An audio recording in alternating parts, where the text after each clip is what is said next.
দুদিন পরের ঘটনা। একটা সময় মাফিয়া জগতের সম্রাট ছিল ইয়াসির খান, যার ইশারায় পুরো শহর থমকে যেত। আজ সেই ইয়াসির নিজেকে গুটিয়ে নিয়েছে ফ্ল্যাটের চার দেওয়ালে। অর্থহীন হয়ে পড়েছে ক্ষমতার দাপট। একই শহরে থেকেও শুনেছে চৌধুরী বাড়ির বর্তমান অবস্থার কথা। এদিক সেদিক তাকিয়েও পুলিশ খুঁজছে। বুরাকের মৃত্যুর দিন থেকে তার নামে এনকাউন্টার জারি করা হয়েছে, যদিও পুলিশ মৃত্যুর ভয় কোনো কালেই ছিল না তার, ছিল না কোনো পিছুটান। কিন্তু এখন আছে, আর সুবহানা চৌধুরী সেই পিছুটানে শক্ত করে লাগাম টেনে ধরেছে। তার হাত পা ও ক্ষমতায় বেঁধে দিয়েছে অদৃশ্য শিকল। কিন্তু এই শিকল ভেঙে মধ্যরাতে উপস্থিত হয়েছে শিশু উন্নয়ন কেন্দ্রের পেছনের গলিতে। পরনে কালো হুডি, মুখে মাস্কে ঢাকা। এদিকে স্ট্রিট লাইটের আলো পৌঁছায় না বিধায় একটু অসুবিধা হয়েছে। তাও প্রায় 1.5 ঘন্টা এখানেই বসে আছে। পিস্তলটা কোমরে গুজে থাকলেও সেটা বের করার ইচ্ছা নেই তার। শীতল এখানে আসার পর থেকে প্রায় রাতে এই গলিতে কাটে তার। কি করবে, সরাসরি গিয়ে দেখা করতে পারবে না, কারণ এখানকার নিয়ম কারণও বেশ করা। সে যেহেতু অপরাধ জগতের সাথে যুক্ত, তার জন্য শীতলের সাথে দেখা করাটা প্রায় অসম্ভবই এক চ্যালেঞ্জ। এখানে দেখা করতে এলে সংশ্লিষ্ট আদালতের অনুমতি পাশ লাগে। জাতীয় পরিচয়পত্র ও বন্দির সাথে সম্পর্কের প্রমাণ দাখিল করতে হয়, আর দুটোতেই তার ধরা পড়ার সম্ভাবনা 100%। কদিন অনেক চেষ্টা করে একটা পথ খুঁজে পেয়েছে। সে আশাতেই কেন্দ্রে কর্মরতদের মোটা অঙ্কের টাকা দিয়ে গোপন কক্ষে দেখা করার ব্যবস্থা করেছে। সেখানে সিসিটিভি ক্যামেরা বন্ধ রাখা হবে। পরিকল্পনা অনুযায়ী শীতলকে আনা হয়েছে। এত রাতে কোথায় নিয়ে যাচ্ছিল ভেবে মনে মনে ভয়ও পাচ্ছিল সে। কিন্তু রুমে ঢুকে পরিচিত পুরুষালী অবয়ব দেখে বুঝতে বাকি নেই মূল ঘটনা। রুমে কারো উপস্থিতি টের পেয়ে ইয়াসির ঘুরে দাঁড়াতেই মুখোমুখি হলো। তাকে দেখে শীতলের ঠোঁটে তাচ্ছিল্যের হাসি ফুটে উঠল। বলল, দিনের আলোতে এত ভয় কেন আপনার? আমি রাতের রাজা, তাই। রাজারা চুরি করে না। করে। স্বার্থে ঘা লাগলে রাজা প্রজা কেউই চুরি করতে পিছুপা হয় না। এখানে কেন এসেছেন? দয়া দেখাতে? এ কথা শুনে ইয়াসির মাস্কটা নামিয়ে পকেট থেকে একটা ছোট্ট প্যাকেট বের করল। ধীরে সুস্থ কণ্ঠে বলল, দয়া দেখানোর ক্ষমতা এখন আর রাখি না বাবুই, তবে পছন্দের কিছু আগলে রাখার অভ্যাসটা এখনো যায়নি। শীতল মলিন হাসল। আশেপাশে তাকিয়ে চেয়ার টেনে বসে জবাব দিল, আমাকে আগলে রাখার চেয়ে নিজেকে বাঁচানোর আপনার জন্য এখন বেশি জরুরি ইয়াসির খান। তাছাড়া সুবহানা চৌধুরীকে অদৃশ্য শিকলে বেঁধেছেন, তা ভাঙার সাধ্য আপনার নেই। ইয়াসির টেবিলের উপর হাতেরা ধরা প্যাকেটটা রাখল। বরাবরের মতো সুন্দর করে পাল্টা উত্তর দিল, সুবহানা আমাকে আটকেছে আমার দুর্বলতা দিয়ে, ক্ষমতা দিয়ে নয়। আর আমার সবচেয়ে বড় দুর্বলতা এখন এই ঘরে বন্দি। এই এখন বদ্ধ করে আমার সামনে দাঁড়িয়ে আমাকেই তাচ্ছিল্য করছে। কথার এই পর্যায়ে মেসেজের টোন বেজে উঠতেই ইয়াসির সতর্ক হয়ে গেল। বুঝে নিল সময় খুব কম। সে এগিয়ে সে শীতলের মাথায় হাত রাখতে গেলে শীতল মাথা সরিয়ে নিল। ইয়াসির হাত গুটিয়ে নিয়ে মলিন হেসে বলল, যেভাবেই হোক বের করব আমি, শুধু ধৈর্য ধরো। যে শহরের রাজা নিজেই এখন ফেরারি, সে আমাকে বের করবে? এটা একটু বেশি হাস্যকর হয়ে গেল না? আর আমার বাড়িতে লোক থাকতে আপনি কেন এসবে জড়াচ্ছেন? জড়ালেও আপনার সাহায্য কেন নিব? তুমি যেখানে থাকবে আমার সাম্রাজ্য সেখানেই হবে। দরকার পড়লে পুরো শহর গড়ব, তাও তোমাকে এই নরকে পৌঁছতে দেব না। শীতল স্থির দৃষ্টিতে ইয়াসিরের দিকে তাকিয়ে রইল। তার চোখে ঘৃণা না কি অভিমান তা বোঝা দেয়। সে নিচু সুরে বলল, রাজত্ব তো আপনার ভেঙে চুরমার হয়ে গেছে। আজ আপনি নিজেই ফেরারি। যে মানুষটা নিজের পরিচয় লুকাতে মাঝরাতে চোরের মতো দেখা করতে আসে, তার মুখে বড় বড় কথা মানায় না। ইয়াসির প্যাকেট থেকে একটি রূপার চেন বের করল। তার লকেটে অদ্ভুত এক কারুকাজ। সে সেটা টেবিলের উপর রেখে আলতো করে শীতলের দিকে ঠেলে দিল। পরিচয় লুকানোটা ভীরুত নয় বাবুই, এটা কৌশল। যে বাঘ শিকারের আগে নিজেকে ঝোপের আড়ালে লুকায় সে ভয় পায় না, বরং সে সঠিক সময়ের অপেক্ষা করে। এবার হঠাৎ দরজা দুবার টোকা পড়ল। বাইরে দাঁড়ানো সে অসাধু কর্মকর্তারা সতর্কবাণীতে জানা গেল সময় শেষ। সিসিটিভি ক্যামেরা বেশিক্ষণ বন্ধ রাখা ঝুঁকিপূর্ণ। ইয়াসির মাস্কটা আবার টেনে পড়ে নিল। যাওয়ার আগে শেষবার শীতলকে দেখে নিয়ে দরজার দিকে পা বাড়ালো। দরজার হাতলে হাত রেখে ফিরে না তাকিয়েই বলল, আগামী শুক্রবার বৃষ্টির সম্ভাবনা আছে। সেদিন জানালার ওপাশে তাকিয়ে থেকো। রাতের রাজা তার রানীকে ফিরিয়ে নিতে ঠিকই আসবে। এ কথা বলে পা বাড়াতেই আচমকা দুটো বুলেট এসে লাগলো ইয়াসিরের বুকের বাঁ পাঁজরে। নাকে এসে লাগলো বারুদের উৎকট গন্ধ। উষ্ণ রক্তের স্রোতের মুহূর্তে ভিজে গেল পরনের কালো শার্ট। তার মনে হলো শরীরের কেউ ফুটন্ত সীসা ঢেলে দিয়েছে। শ্বাস আটকে গেলে বুকটা ফেটে যাচ্ছে। সে বুক চেপে ধরে সামনে তাকিয়ে দেখে একদল পুলিশ তখনও বন্দুক তাক করে তার ওই দিকে তাকিয়ে আছে। যে ব্যক্তি তার থেকে একাধিক টাকা খেয়েছিল সেও রয়েছে তাদের মধ্যে। ওনার ঠোঁটের কোণে কুটিল হাসি। বুঝতে বাকি রইল না তাকে ফাঁদে ফেলা হয়েছে। যা হচ্ছিল তাকে এখানে আনার পরিকল্পনা মাত্র।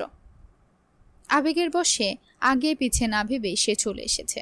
ফলস্বরূপ এই পরিস্থিতিতে ফেসে গেছে। এখন কি করবে সে? খোলা জায়গা হলে রিস্ক নেওয়া যেত, কিন্তু এখানে তো 3 পাশেই দেওয়াল, সামনে দরজায় পুলিশ, পালানোর পথ নেই, গা ঢাকার উপায় নেই। এখন ধরা দিতে হবে, নতুবা এনকাউন্টার বুলেট তো গায়ে বিঁধে গেছে বুক বা পাঁজরে। এমন ভেবে ঘাড় ঘুরিয়ে তাকালো শীতলের দিকে। অসহায়তা ফুটে উঠল তার চোখের চাহনিতে। শুকনো ঠুরঝুরা টেনেও জোর করে হাসি ফোটাতে পারল না। নীল চোখের কোণে জমতে লাগলো নোনা জল। বুকের রক্ত ঝরে যাওয়াটা যতটা কাবু করতে পারল না, তার চেয়েও আফসোসে বুক পুড়তে লাগলো। তার বাবুইকে এখান থেকে বের করতে না পারায় মুক্ত পাখির ন্যায় বাঁচার সুখটুকু দিতে পারল না। সে না হয় বহু দূরে চলে যাবে, আর কখনো দেশে মাটিতে পাও রাখবে না, চৌধুরী নিবাসের ছায়া মারাবে না, কিন্তু চঞ্চল পাখিটা এ অবস্থাতে কিভাবে থাকবে? তার যে পা উঠবে না, ধাপ এগোবে না, মন সায় দিবে না। নিজের চোখে দেখেছে মেয়েটাকে উড়ে উড়ে ঘুরে ঘুরে মুক্ত আকাশে শ্বাস ফেলে বাঁচতে অভ্যস্ত। তাকে এভাবে বন্দিদশায় দেখার কষ্ট কিছুতেই সহ্য হচ্ছে না তার। মানতে পারছে না করুণ অবস্থা। সে খুব ভালো করেই জানে চৌধুরী বাড়ির কেউ তাকে দু চোখে সহ্য করতে পারে না, পারার কথাও না যদিও। তবুও ভেবেছিল সিমিন নামের স্বামীহারা মহিলাটাকে যেভাবেই হোক আদরের মেয়েটাকে ফিরিয়ে দেবে। সে মায়ের ভালোবাসা খুব একটা পায়নি। মাকে নিয়ে যেসব স্মৃতি জমিয়েছিল সেসব এখন বেশিরভাগই ঝাপসা। পুরো পৃথিবী না জানলেও তার অসাহিত্য জানে মাকে ভীষণ ভালোবাসে, ভীষণ মিস করে। অসুস্থতায় মায়ের বুকের ছবি জড়িয়ে ধরে মুখ লুকিয়ে কাঁদে। খুব ভালো করে জানে মাকে ছাড়া থাকার কষ্ট। তাই ভেবেছিল বাবুইকে মা ছাড়া রাখবে না, মায়ের ভাবটুকু বুঝতে দেবে না। কিন্তু হায় আফসোস, হায় নিয়তি, এবারও গো হারান হেরে গেল। ঠিক যেভাবে হেরেছিল সেদিন হসপিটালে শুদ্ধর কবুল বলা একটিমাত্র শব্দের মাধ্যমে। তবে এর মধ্যেই সূক্ষ্ম একটি পার্থক্য রয়েছে।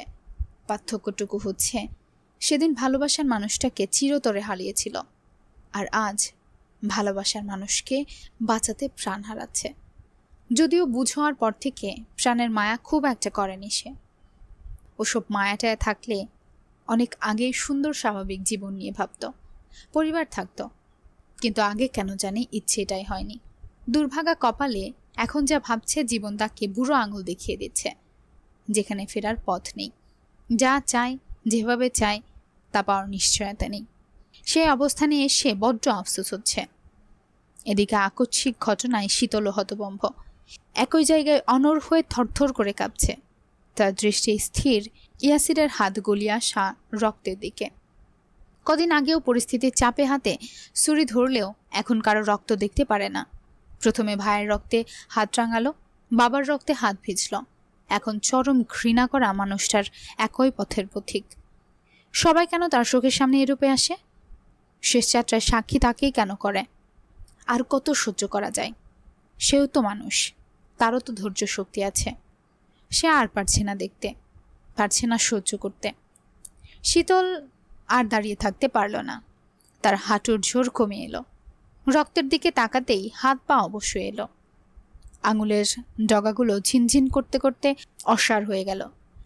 চারপাশে কেমন আচমকায় থমকে গেল। মনে হলো বুকটা কেউ লোহার শিকল দিয়ে চেপে ধরেছে। গলার কাছে কি একটা দলা পাকিয়ে আছে। দরদর করে ঘামতে লাগলো সে। ইয়াসিরও বুঝল শীতলের অবস্থা।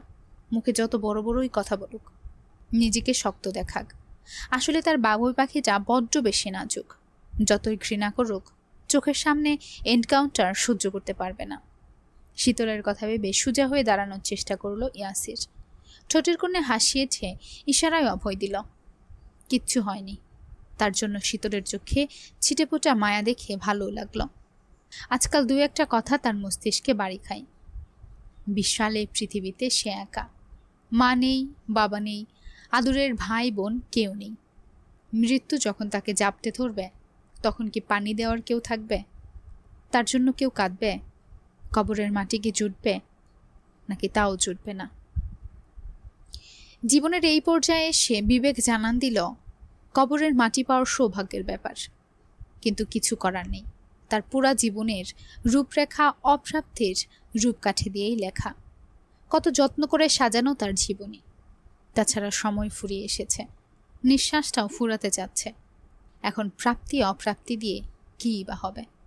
সে জোরে জোরে শ্বাস টেনে পুলিশকে দেখে একটু পিছিয়ে শীতলকে আড়াল করে দাঁড়ালো। তবে পারল না দাঁড়িয়ে থাকতে। ধপ করে বসে পুলিশকে উদ্দেশ্য করে বলল, ওর সামনে না প্লিজ। কেন? ওর সামনে মরলে কি হবে? আচ্ছা, চৌধুরী তোর বউ লাগে নাকি রক্ষিতা? এইটুকু মেয়ে দুটো দামরাকে কন্ট্রোল করে? মুখ সামলে অফিসার। কেন? তুই বলার কে? কথা বলে অফিসার ইয়াসিরের কপাল বরাবর শুট করল। আচমকা সুরেল ঝাঁকুনি খেয়ে নিভু নিভু চোখে একবার তাকিয়ে চোখ বন্ধ করে নিল ইয়াসির। কিন্তু চোখ বন্ধ করেও লাভের লাভ হলো না। ভাঙা স্বপ্ন কোনোভাবেই জোড়া লাগলো না। শীতলের মুখখানাও দেখতে পেল না। দুহাতে শক্ত করে মাথা চেপে ধরে এপাশ ওপাশ করেও স্বপ্নের ঘরে ঢুকতে পারল না। ব্যর্থ হয়ে মুখের উপর থেকে হাত ছড়িয়ে ক্ষাপ্ত দৃষ্টিতে তাকালো পাশে দাঁড়ানো ছেলেটার দিকে। ছেলেটার নাম ক্যাসপিয়ান, তবে ছোট্ট করে ডাকে পিয়ান নামে। বুরাকের পর পিয়ানোই তার সহকারী পদে নিযুক্ত করা হয়েছিল, যদিও আগের মতো রিস্কি কাজ করে না ইয়াসির। তবে যে জগতে মাফিয়া চাইলেও মুছে ফেলা যায় না, দলের কিছু ছেলেপুলে এখনও তার সঙ্গে আছে। কেউ কেউ ভালো থাকার জন্য দেশ দেশান্তর পাড়ি জমিয়েছে।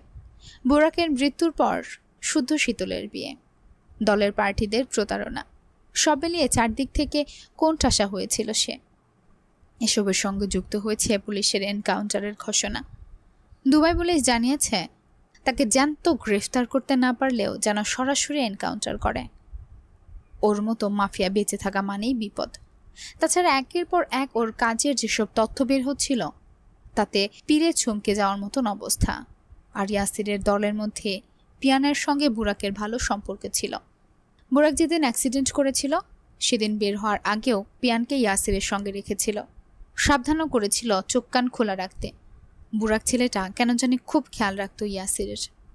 প্রথম প্রথম পিয়ানও বিরক্ত হতো, পরে সঙ্গে থেকে থেকে ইয়াসিরকে চিনেছে। যদিও এখনকার ইয়াসির আর আগের ইয়াসিরের মধ্যে আকাশ পাতাল তফাৎ। আগের ইয়াসির ছিল যেই তার মতের অমিল দেখাবে সেই শেষ। বেশি কথাও বলতো না। একবার এক ছেলেকে শ্যুট করেছিল, তার ইশারা বুঝতে পারেনি, তাই দেশের পুলিশ হন্য হয়ে তাকে খুঁজছে দেখে গা ঢাকা দিয়েছিল। সঙ্গে সঙ্গে বুরাকের লাশটা অবধি দাফন করতে পারেনি। পুলিশের তাড়া খেয়ে পালাতে হয়েছিল।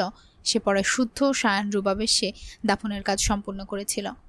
তাদের খবরটা দিয়েছিল আজম। তাদের কাছে ইয়াসির মুখে কৃতজ্ঞতা প্রকাশ না করলেও কৃতজ্ঞ সে এটাও ভেবেছিল আর চৌধুরীদের মুখোমুখি হতে হবে না, তার কারণে কোনো অশান্তি হতে দেবে না। কিন্তু এর মধ্যেই ঘটল শীতলের ঘটনা। শুদ্ধ থেকে শীতল দূরে সরে গেল। স্বর্ণ সায়নের অবস্থাও করুন। সবাই বলে ইয়াসির অভিশাপ। ইয়াসির ভাঙতেও জানে, কিন্তু অভিশাপ সরে যাওয়ার পরও কেন তাদের এই দুর্গতি? কেন শুদ্ধর থেকে শীতল সরল? তাকে হারিয়ে দিয়ে ঠিকই তো এক হলো দুজন। নিয়তি, সবই নিয়তি। আর শীতল যে কনককে মেরেছে, একথা শুনে সে পাগলের মতো হেসেছিল। একা একা বিড়বিড় করে বলেছিল, আগেই বলেছিলাম, তুমি যা দেখাও সেটা তুমি নয় বাবুই। তুমি শুদ্ধর মতো ভীষণ ধূর্ধর। অবশ্য চালাকের সঙ্গে থাকলে বুকারাও যে বুকা থাকে না। আলাদা করে কৌশল শেখাতে হয় না। তবে তোমরা যখন যাই করো, তাই হয় পূর্ণ, আর আমি যাই করি সেটাই শূন্য। নাও, সব মিলিয়ে তোমাদের জয়। শুধু মাঝখান থেকে হতবাকা আমিটাই জঘন্যভাবে ফেসে গেছি। এমনভাবে ফেসেছি, না তোমায় নিজের করতে পারছি, না এত কিছুর পরেও ছাড়তে পারছি। পুলিশের কারণে বাইরে যেতে পারছিল না ইয়াসির। তার উপরে শুনেছে শীতলও জেলে, আর সুন্দরী মেয়ের জন্য জেল হচ্ছে আরেকটা নরক। পুলিশরা হচ্ছে সেখানকার নারী খাদক। যদিও এসব জানে বলে শুদ্ধ শীতলকে স্পেশাল ট্রিটে রাখার আবদার করেছিল, কিন্তু মঞ্জুর করেনি আদালত। বিচারকের মতো আইন সকলের জন্যই সমান। ওদিকে রুবিরা আক্রোশ মেটাতে লোক দিয়ে আন্দোলনে নেমেছে চৌধুরী বাড়ির মেয়ে বলে যেন ছাড় না পায়, টাকার দাপতে শাস্তি যেন কম না হয়। খুন খুনই, খুনের দায় যেন তাকে ফাঁসিতে ঝুলানো হয়। মিডিয়াও চৌধুরী বাড়ি নিয়ে নানান কটূক্তি করে যাচ্ছে, আর এই সবটা হাতে সামাল দিচ্ছে শুদ্ধ। সেও দেখে যাচ্ছে শুদ্ধর দম। বলতেই হবে ছেলেটার দম আছে। এর মধ্যে শাহাদাত চৌধুরীও মারা গেলেন। বর্তমানে বাড়ির অবস্থা আরও করুণ। এই কঠিন পরিস্থিতিতে শুদ্ধ আরেকটা ধাক্কা খাবে, বিশাল ধাক্কা। এই ধাক্কা কিভাবে সামাল দেবে, এটাই দেখার বিষয়। এসব নিয়ে ভাবতে ভাবতে টানা 3 দিন ধরে ইয়াসিরের খাওয়া নেই, ঘুম নেই। সে নিজের ফ্ল্যাটে একটু ঘুমের জন্য ছটফট করে যাচ্ছিল, কিন্তু কিছুতেই ঘুমাতে পারছিল না। পরে পিয়ান খাবারের ওষুধ মিশিয়ে ঘুমাতে সাহায্য করেছিল। ওষুধের প্রভাবে সে পড়ে পড়ে ঘুমাচ্ছিল, আর ঘুমের মাঝে এতক্ষণ যা হচ্ছিল স্বপ্নে দেখছিল। কথায় বলে মানুষ নাকি কল্পনায় বিশ্বাসী, কল্পনায় তারা বেশি সুখী। একজন মানুষ যার কথা বেশি ভাবে, যাকে নিয়ে বেশি চিন্তা করে, মস্তিষ্কটাও সেটা নক করে ফেলে এবং স্বপ্নে তাকেই দেখে। তার সঙ্গেও এটাই হচ্ছিল। এমন অবান্তর স্বপ্ন দেখে উঠে দাঁড়িয়ে ঘামে ভেজা মুখ মুছল, তারপর ফ্রেশ হয়ে এসে পিয়ানকে নিয়ে বেরিয়ে গেল। শারাফত চৌধুরী হতভম্ব হয়ে ছেলের দিকে তাকিয়ে আছেন।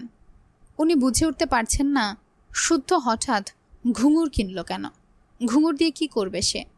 বাবাকে হতবাক দৃষ্টিতে তাকিয়ে থাকতে দেখে শুদ্ধ নিষ্ফল ভঙ্গিতে ঘুঙুরের দাম মিটিয়ে দোকান থেকে বেরিয়ে এলো। ইশারায় বাবাকে গাড়িতে বসতে বলে নিজেও ড্রাইভিং সিটে বসে পড়ল। শারাফত চৌধুরী পাশের সিটে বসে ভ্রুকুচকে জিজ্ঞেস করল, ঘুঙুর দিয়ে কি করবে? তোমার ধার করা ছেলেকে পড়াবো। ইয়াসির কি করেছে ও? বলবো না, পারলে নিজে খোঁজ নিয়ে জেনে নাও। শুদ্ধ, বিহেভ ইয়োরসেলফ।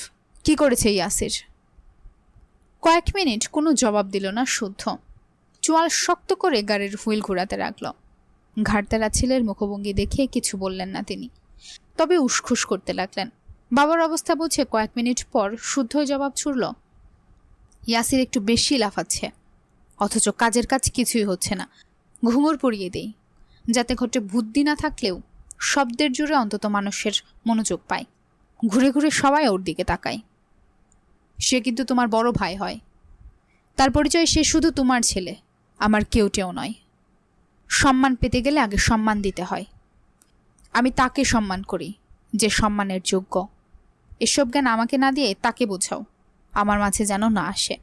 শুধু তোমার জন্য বারবার বেঁচে যাচ্ছে। সোমবারে শীতলের শুনানি আছে, এর আগে ওকে থামতে বলো। ওর জন্য যদি আমি আমার ওয়াইফের সঙ্গে দেখা না করতে পারি, আমি কিন্তু কাউকে পরোয়া করব না। ছেলের কথা শুনে শারাফত চৌধুরী সিটে হেলান দিয়ে চোখ জোড়া বন্ধ করে নিলেন। এদের থামাবা কিভাবে উনি? ছোট হলে কানমোলা না হয় দিত, ঝগড়া থামাতো। কিন্তু এরা যা করেছে কিছুই বলার ভাষা খুঁজে পান না তিনি। যেমন একশোকা ইয়াসির, তেমনি ঘাড়তেরা শুদ্ধ। ছেলেটাকে কত করে বুঝালেন পরিস্থিতি খারাপ, এখন যেন পাগলামি না করে। এখন যা হবে সব শীতলের উপর দিয়ে পড়বে। ছেলেটা শুনলই না, বরং আরেকটা পাগলামি করে এসেছে। গতদিন যে বিচারক শীতলকে স্পেশাল ট্রিটমেন্টে রাখার আবদার গ্রহণ করেনি, তাকে থ্রেট দিয়ে এসেছে। সে বিচারক শীতলকে কারোর সঙ্গে দেখা না করার আদেশ দিয়েছেন, আর এতেই শুদ্ধর রাগের পারদ দ্বিগুণ হয়েছে। এর হ্যাস্তন্যাস্ত করেই সারবে সে। শুদ্ধ হঠাৎ এক সাইডে গাড়ি পার্ক করে শারাফত চৌধুরীকে বলল ইয়াসিরের নাম্বারে কল করতে। 3 বারের বেলায় রিসিভ করতেই শুদ্ধ ফোনটা নিয়ে বলল, কোথায় তুই? তুই আসবি নাকি আমি যাব তোর কাছে? শুদ্ধর কণ্ঠস্বর চিনে ইয়াসির ভ্রু কুচকে ফোনের দিকে একবার তাকিয়ে রুক্ষ স্বরে জবাব দিল, আমাকে কি প্রয়োজন? আমি বিন বাজাবো আর তুই নাচবি। তোর নাচ দেখার জন্য রাখছি। ইয়াসির বিরক্ত সূচক শব্দ করল। সব সময় এভাবে কথা বলে এ ছেলে। এখন যদি সে গালি দেয় তাহলে তার দোষ হয়ে যাবে। তবে সে রাগল না, বরং দাঁতে দাঁত চেপে জবাব দিল, দেখ শুদ্ধ, মন মেজাজ খারাপ, মাথা খারাপ করবি না, চুপ যা। শুদ্ধরও কথা বাড়ানোর রুচি নেই, তাই মেন পয়েন্টে এলো। হিসিয়ে বলল, আমার বউ খুনি হোক, ডাকাত হোক, জেল হোক কিংবা ফাঁসি হোক, আমি বুঝে নেব, তুই এসবে জড়াবি না। না মানে না। যদি তোর শিক্ষা অন্যের বউয়ের পিছনে কুকুরের মতো লেগে থাকা হয়, আর আমার শিক্ষা কুকুরকে মুগুর দেওয়া, দোয়া কর কাল যেন আমি আমার বউয়ের সঙ্গে দেখা করতে পারি, কথা বলতে পারি, নয়তো কালই তোর ফাতরামের মাসুল তোকে দিয়ে উঠাবো। এইটুকু বলে কল কাটতেই তার ফোনে কল এলো। আজম কল রিসিভ করে মন দিয়ে পুরো কথা শুনল। তারপর শারাফত চৌধুরীকে বাড়িতে পৌঁছে দিয়ে কাঁচা চিকন কঞ্চি হাতে গেল আজমের বলা লোকেশনে। রুবির ছেলেদেরকে পটিয়ে ডাল পরোটা খাইয়ে জায়গা মতো নিয়ে গেছে আজম, যদিও সে নিয়ে যেতে বলেছে। কেন নিয়ে গেছে? ওই যে সেদিনের গানের পারিশ্রমিক দিতে হবে না? এত সুন্দর গান গাইল, কিছু না দিলে হয়? একথা ভেবে শুদ্ধ প্রতিটা ধাপ ফেলতে ফেলতে গানের সেই লাইনগুলো মনে করার চেষ্টা করল। হাতের কঞ্চির দিকে তাকিয়ে ভেবে নিল, এটা দিয়ে তাদের কোমরে ঢেউ উঠাবে। না না, ভুল হয়ে গেল। বকেয়া পারিশ্রমিক দেবে। আর গানের রিলিক্সগুলো তো এমনটাই ছিল।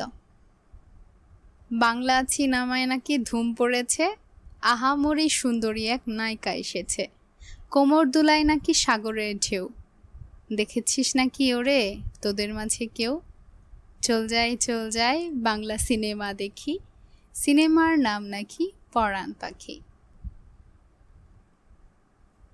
হ্যালো এভরিওয়ান, শুনছিলেন নূরজাহান আক্তার আলোর লেখা শেষ চরিত্রের ঘ্রাণ।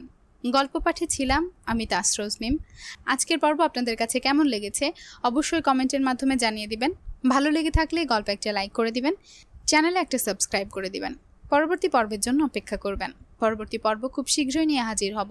ততক্ষণে চোখ রাখুন স্টোরি বাই তাসরোজ 0.2 চ্যানেলে। আল্লাহ হাফেজ।